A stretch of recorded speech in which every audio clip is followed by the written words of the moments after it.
Welcome, my name is Christian Vieira and welcome to Proficy video.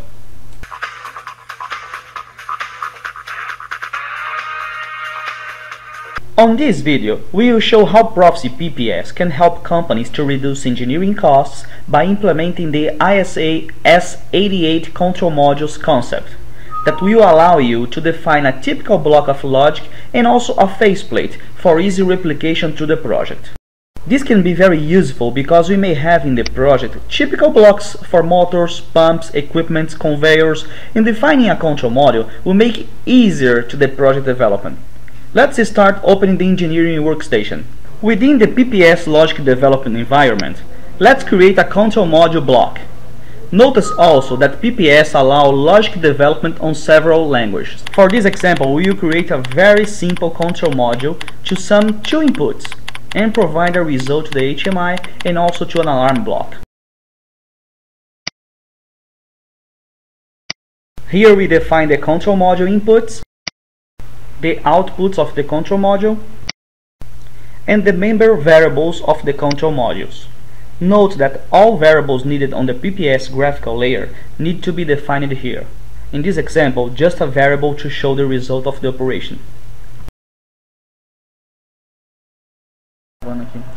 So let's add the PPS function block to sum the inputs. We will then take the result and fan out to two variables. We can also add an alarm block based on the result of the operation. In order to link this control module to a faceplate, we need to provide an ID to each control module we define. We will now create on our logic two instances of the control module.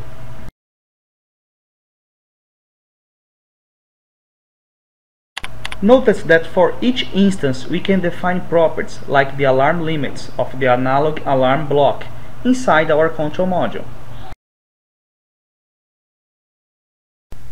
After validating the program, we just need to build the EGD global namespace database. We then go online, download the program and verify if the program is running. Now we will bring the information to the graphical layer of PPS. We just need now to open the object builder and it will create the basic faceplates for us, instantiating the global namespace tags.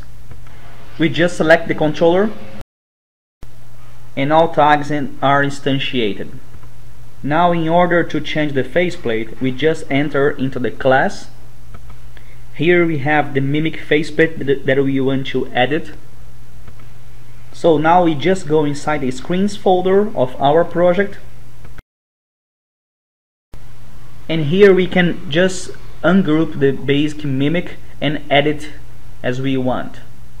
Here we use the concept of an index tag. The index tag is called object and the tag that we want to access is the suffix. So we just start the project. Here we can open a new screen and insert our mimic.